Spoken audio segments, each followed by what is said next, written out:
ఆ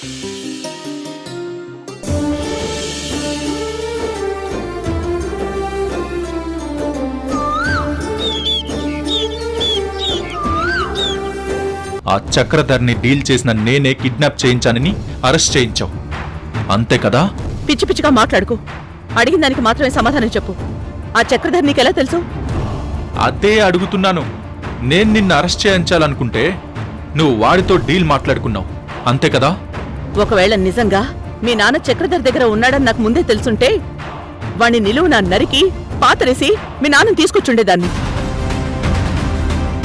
చెప్పు కృష్ణ, నిజంగా నువ్వు చక్రధర్ని కలిసి కిడ్నాప్ చేయమని మాట్లాడావా లేదా? ఎందుకిలా గుచ్చి గుచ్చి అడుగుతున్నావు? నువ్వు జులాయిగా తిరిగినా కన్న తండ్రంటే నీకు ప్రేమ ఉందని నాకు తెలుసు. అలాంటిది నువ్వు కన్న తండ్రిని కిడ్నాప్ చేయించావంటే నేను నమ్మలేకపోతున్నాను. తండ్రిని కిడ్నాప్ చేయించిన కొడుకని చెడ్డ పేరు నీకు రాకూడదనే కష్టపడి బెయిల్ మీద నిన్ను బయటికి తీసుకొచ్చాను. నిజం చెప్పు, కిడ్నాప్ నువ్వు చేయించలేదు కదా? నేనే చేయించాను.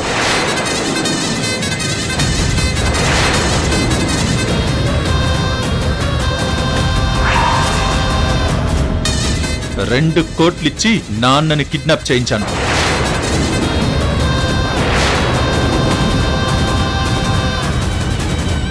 ఆ చక్రధర్ ఎవడో నాకు తెలియదు. వాడి దగ్గర నాన్నున్నాడని తెలుసుకుని ఈ కిడ్నాప్ ప్లాన్ చేశాను. ఎందుకిలా చేసావు కృష్ణ? అంత అవసరం ఏమొచ్చింది? ఎందుకిలా చేశానో నిజం చెప్తాను. అప్పుడు ఇంట్లోంచి వెళ్ళిపోతావా? సార్, అత్తయ్య మీ క్షేమం కోసం ప్రతి క్షణం ఆలోచిస్తున్నారు. మీరు ఇలా మాట్లాడడం కరెక్ట్ కాదు. మధ్యలో నువ్వెవరు? అర్హత లేకుండా ఇక్కడ మాట్లాడకు. నేను బయటకు వెళ్ళిపోతాను. ముందు నువ్వు ఎందుకు ఇలా చేసావో చెప్పు. నిన్ను జైలుకి పంపించాలని ఇలా చేశాను. నిన్నింటి నుంచి పర్మనెంట్ గా బయటికి వెళ్ళగొట్టాలనే చేశాను. ఆ చక్రధర్కి నాన్నెక్కడో దొరికాడని తెలిసింది. వాడి దగ్గరకు వెళ్ళి 2 కోట్లు ఇస్తానని చెప్పి డీల్ మాట్లాడుకున్నాను. కానీ వాడు పోలీసులకి నీ పేరు చెప్తాడనుకుంటే ప్లాన్ రివర్స్ చేసి నా పేరు చెప్పాడు. చూడు, నువ్వు మమ్మల్ని కన్నావో లేదో మాకు తెలీదు. 20 ఏళ్ల తర్వాత మా నాన్న నిన్ను తీసుకొచ్చి మీ అమ్మ అని చెప్పాడు. నువ్వు మా అలవాట్లని మాన్పించి నువ్వు చెప్పినట్టు నడుచుకోవాలనుకున్నావు. అది నాకు నచ్చలేదు. టోటల్గా నీ మీద అయిష్టం పెరిగింది, ద్వేషం పెరిగింది. అదంతా మీ మంచి కోసమే కదా? తొక్కలో మంచి ఎవరికి కావాలా? మంచి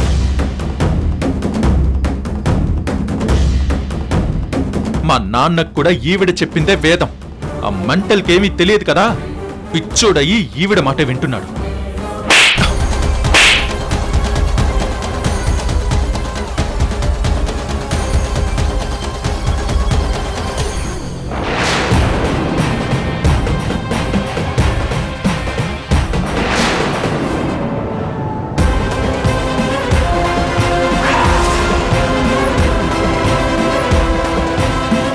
నన్ను తిట్టు, ప్రేమ అనుకుంటాను. నన్ను కొట్టు, కొడుకువే కదా అని సర్దుకుంటాను. అంతేగాని తండ్రి గురించి ఒక్క మాట తప్పుగా మాట్లాడినా నేను సహించను. ఆయన దేవుడు.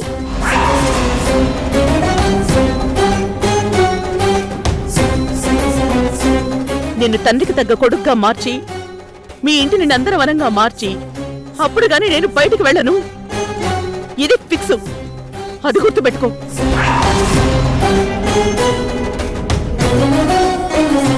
ఇంకొకసారి అలాంటి వాళ్ళతో కలిసి ఇలాంటి పిచ్చి పిచ్చి పనులు చేయకు. పద ప్రియా.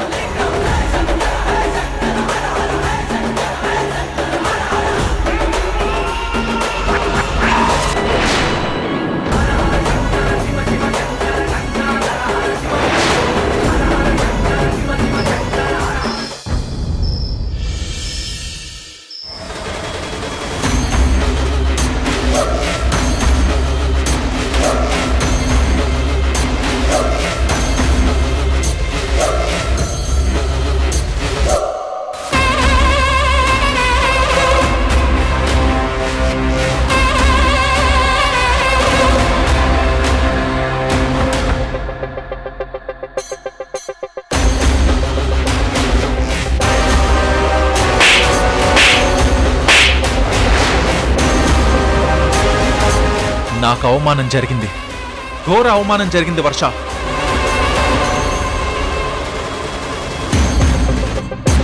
Cool cool Krishna. మన ప్లాన్ ఫెయిల్ అవ్వడం వెనుక మనకంతు పట్టని ఏదో వ్యవహారం ఉందనిపిస్తుంది. ఏమో, ఎంత ఆలోచించినా నాకేం అర్థం కావట్లేదు వర్ష. లాస్ట్ మినిట్లో ఆ చక్రధర్ ప్లేట్ ఎందుకు ఫిరాయించినట్టు? నిజంగా మీ రానమ్మ వాడిని కొనేసిందా? ఆ విషయం అడిగితేనే లాగి కొట్టింది.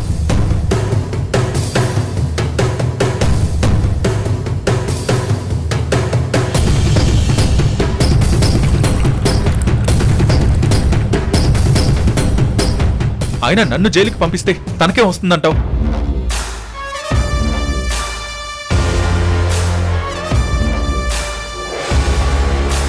నిన్ను బ్యాడ్ చేయడం, నీ క్యారెక్టర్ని అసాసినేట్ చేయడం, ఇదంతా ఆవిడ బిజినెస్ స్ట్రాటజీ. నువ్వు అన్ఫిట్ అని అందరి ముందు నిలబెట్టాలనేది రానమ్మ ప్లాన్. సక్సెస్ అయ్యింది కదా. నేను ఓడిపోయాను, తను గెలిచింది. ఇంట్లోనూ ఆఫీస్లోనూ తనే బాస్. నెక్స్ట్ రానమ్మని మనం ఓడిద్దాం కృష్ణ. నువ్వు కూల్గా ఉండు. ఎలా? ముళ్ళుని ముళ్ళుతోనే తీయాలి. అర్థం కాలేదు. 2 కోట్లు ఇచ్చినా ఆ చక్రధర్ నీ మీదే వేలు చూపించాడంటే ఏదో పెద్ద రీజన్ ఖచ్చితంగా ఉంటుంది. ఆ చక్రధర్ని పట్టుకొని ఆ రీజన్ ఏంటో కనుక్కోవాలి. ఆ చక్రధర్ని అడ్డం పెట్టుకొని మీ అమ్మ మీద దెబ్బ కొట్టాలి. మీ అమ్మని బయటికి గెంటి మీ బిజినెస్ వరల్డ్ మొత్తానికి నువ్వు కింగ్ అవ్వాలి, నేను క్వీన్ అవ్వాలి. వాట్? అదే, మీరు కింగ్ అయితే మీ వెనుక మేమందరం ఉంటాం కదా. నిజమే వర్ష, నువ్వు చాలా స్మార్ట్గా ఆలోచించావు. నా స్మార్ట్నెస్ అంతా నిన్ను నంబర్ 1 బిజినెస్ మ్యాన్ గా నిలబెట్టడమే.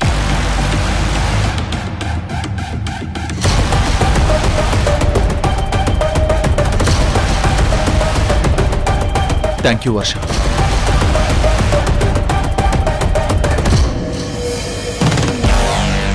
తా కృష్ణ.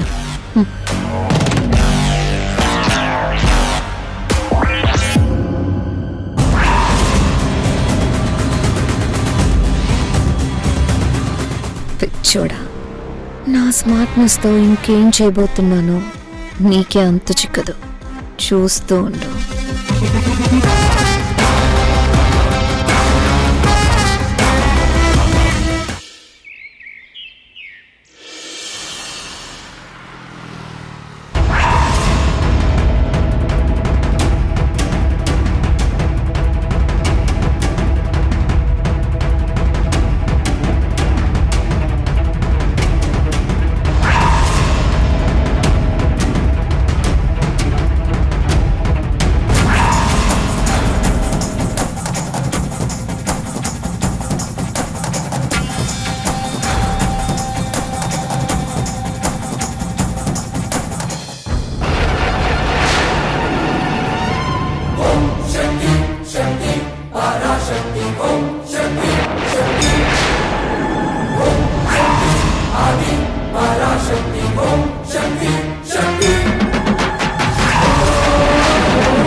ఏంటిది?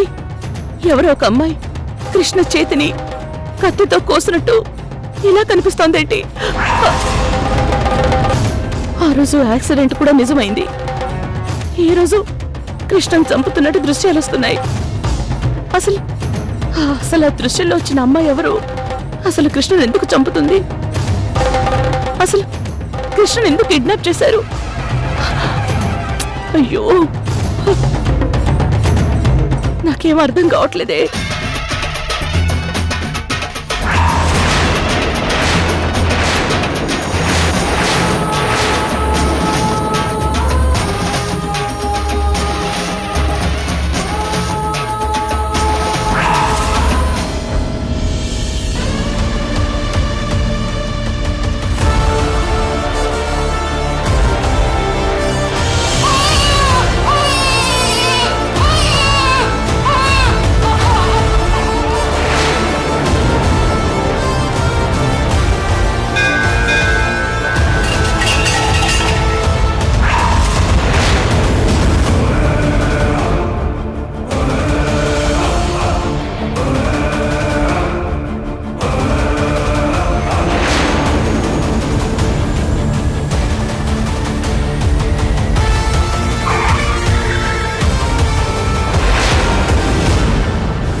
నా మనసులో ఈ ప్రశ్నలు, కోటి భయాలు సముద్రం అలల్లాగా వస్తున్నాయి. అందుకే మీ దగ్గరికి వచ్చాను.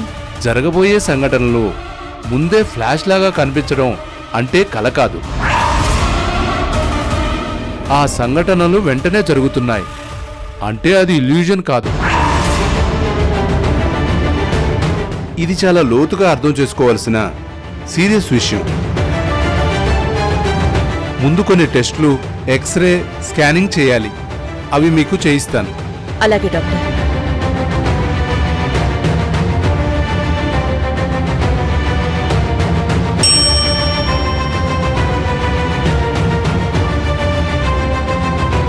నర్స్, మేడంను తీసుకెళ్లి టెస్టులు చేయించు.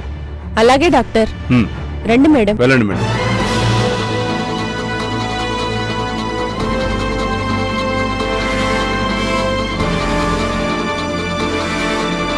టెస్టుల్లో, స్కానుల్లో ఎలాంటి ప్రాబ్లం లేదని రావాలి.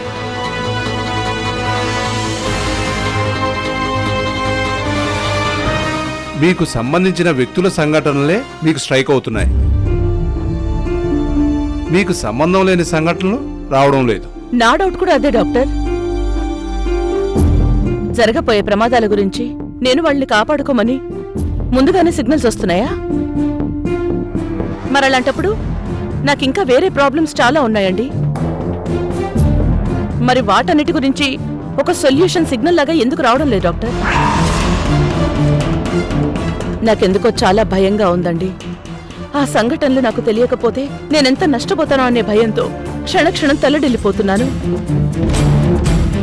మనుషులకి జరగబోయే తెలియడం వల్ల మానసికంగా ఎంత భయంగా, ఎంత టెన్షన్గా ఉంటుందో నాకు అనుభవంలోకి వచ్చింది డాక్టర్. ఇలాగే రిపీట్ అయితే నేనేం చేయాలి? ఇలాంటి వాటిని పారాసైకాలజీలో డిస్కస్ చేస్తారు. ఇలా భవిష్యత్తులో జరగబోయే సంఘటనల్ని ముందే తెలుసుకోవడాన్ని ఎక్స్ట్రా పర్ఫెక్షన్ అంటారు. దీన్నే మనం కామన్గా సిక్స్త్ సెన్స్ అంటాం. మన పంచేంద్రియాల ద్వారా కాకుండా మనసుతో గ్రహించే వాటిని ప్రీకాగ్నిషన్ అంటారు. మనం దివ్య దృష్టి అని పిలుస్తాం. ఆ పరమేశ్వరుడికి మూడో కన్నులా అప్పుడప్పుడు మనుషులకు ఈ దివ్య దృష్టి కనెక్ట్ అవుతూ ఉంటుంది. మీకెందుకు కనెక్ట్ అయ్యింది అంటే ఒక స్పిరిచువల్ పర్సన్గా చెప్తున్నాను. భగవంతుడికి మనం భక్తితో దగ్గరికి వెళ్ళడం వల్ల ఇలాంటివి కనెక్ట్ అయ్యే అవకాశం ఉంది. అంటే ముందు ముందు నాకు అన్ని విషయాలు తెలిసిపోతాయి అంటారా? అన్ని విషయాలు తెలియాలని కాదు, అలా అని తెలియకూడదని కాదు. అవి జరగొచ్చు, జరగకపోవచ్చు. ఇది మెంటల్ డిజార్డర్ కాదు. మీరు ధైర్యంగా ఉండండి. దేవుడు మనిషికి చెడుకు చేయడు, మంచికే చేస్తాడు. అది మీకు ఇచ్చాడు అంటే ఏ కార్యసిద్ధికో ఎవరికి తెలుసు?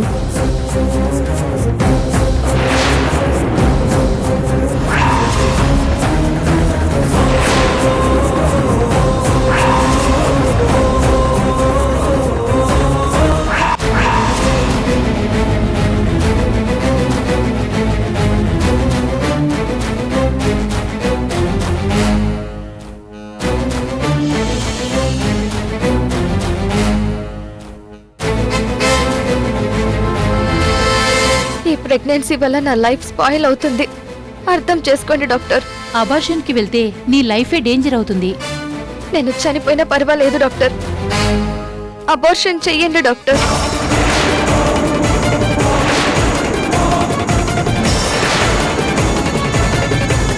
అలా అయితే మీ హస్బెండ్ ని తీసుకురండి. డాక్టర్ ప్లీజ్, ఆయనకి అబార్షన్ గురించి తెలియకూడదు. మీ భర్త మంచివాడు కాదా? ఆయన చాలా నైస్ పర్సన్. తండ్రి అవుతున్నందుకు చాలా సంతోషంగా ఉన్నారు. అప్పుడు అబార్షన్ ఎందుకు?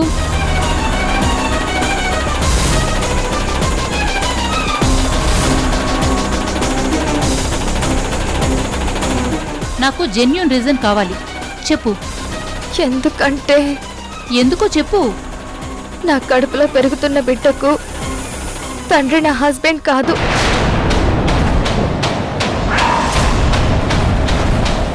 పెళ్లికి ముందే వేరే వ్యక్తి వల్ల ఈ ప్రెగ్నెన్సీ వచ్చింది డాక్టర్. అలాంటప్పుడు పెళ్ళెందుకు చేసుకున్నావు? నీ ప్రెగ్నెన్సీకి కారణమైనవన్నీ ఎందుకు వదిలేశావు? అతనొక చీటర్ డాక్టర్. తర్వాత నాకు కనిపించలేదు. రవితో పెళ్ళైన తర్వాతే తెలిసింది నేను ప్రెగ్నెంట్ అని. నేను రవిని మోసం చెయ్యలేను, అందుకే అబార్షన్ చెయ్యమంటున్నాను. అంటే వదిన కడుపులో పెరుగుతున్న బిడ్డకి అన్నయ్య తండ్రి కాదు. ఎంత మోసం వదినా. బిడ్డ పెరిగే కొద్దీ నాలో పెరిగే గిల్టీ ఫీలింగ్ ని నేను భరించలేను డాక్టర్.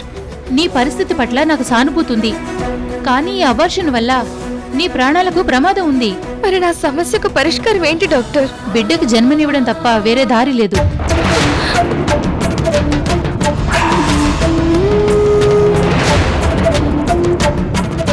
ప్రియా, అక్కడేం చేస్తున్నావురా? వస్తున్నా. వదిన సంగతి తర్వాత తెలుస్తా. ఈ విషయం వెంటనే అత్తయ్యకు చెప్పాలి. వద్దు, అసలే అత్తయ్య 1,00,000 టెన్షన్స్ లో ఉంది. అసలు ఈ వదిన సంగతి ఏంటో నేనే తెలుస్తాను.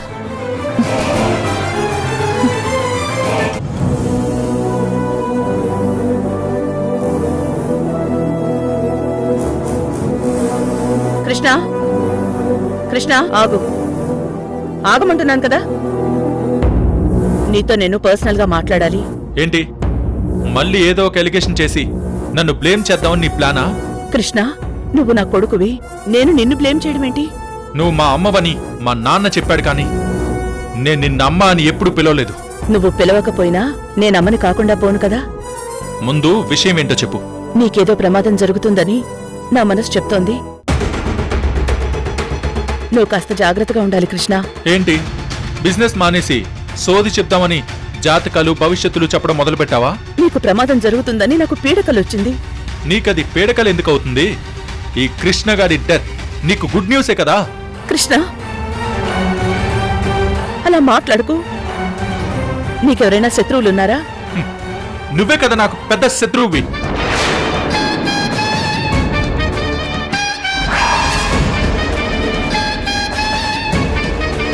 నా సంగతి పక్కన పెట్టు. ఆఫీస్లో నువ్వెవరితో అయినా గొడవ పడ్డావా? పోనీ నీ ఫ్రెండ్స్లో నిన్ను శత్రువులుగా చూసిన వాళ్ళు ఎవరైనా ఉన్నారా? ఎందుకు? నువ్వు వాళ్లతో చేతులు కలిపి నీ పేడకలను నిజం చేద్దామని మాస్టర్ ప్లాన్ చేస్తున్నావా? చెప్తే నీకు వెటకారంగా ఉంది. ఈ రోజు నుంచి నా పర్మిషన్ లేకుండా నువ్వు బయటికి వెళ్ళడానికి వీల్లేదు. బిజినెస్ స్టోర్స్ పెట్టుకోకూడదు. చూడు, ఆఫీస్లో నీ కింద పనిచేసే వాళ్ళ మీద నీ బాసిజం చూపించుకో, నా దగ్గర చూపించుకో.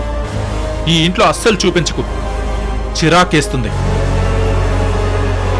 నువ్వు చెప్పావు కదా, ఇక నుంచి అన్ని రివర్స్లో చేస్తా. కృష్ణ, అర్థం లేకుండా మాట్లాడుకో. ఈ అమ్మ ఎందుకు చెప్తుందో అర్థం చేసుకో. నా మీద కోపంలో నువ్వేం మాట్లాడినా నేను బాధపడ్ను, కానీ నువ్వు ముఖ్యం. నువ్వెక్కడున్నా ప్రతి నిమిషం నీ క్షేమం కోరుకుంటుంది అమ్మ. కాస్త జాగ్రత్తగా ఉండు.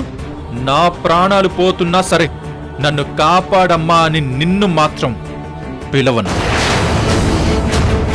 ప్రాణాలైనా పోగొట్టుకుంటాను, కానీ అమ్మ అనే మాట నా నోట్ నుంచి ఎప్పటికీ రాదు. గుర్తుపెట్టుకో. కృష్ణ, కృష్ణ, బిడ్డల్ని పోగొట్టుకున్న దాన్ని నీలో వాళ్ళని చూసుకుంటున్నాను. నీకేమైనా అయితే నేను తట్టుకోలేను. భగవంతుడా, నాకు కనిపించిన దృశ్యం ఎప్పటికీ నిజం కాకూడదు.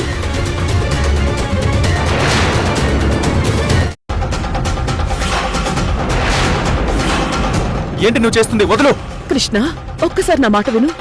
ఈ దారం నీకు రక్షణ దారం. నువ్వు కట్టేది రక్షదారం కాదు, క్షుద్ర తాయెత్తు. కృష్ణ, నేను నిన్ను నమ్మను. అమ్మా, కృష్ణకి ఎలాంటి ప్రమాదం రాకుండా చూసుకో తల్లి.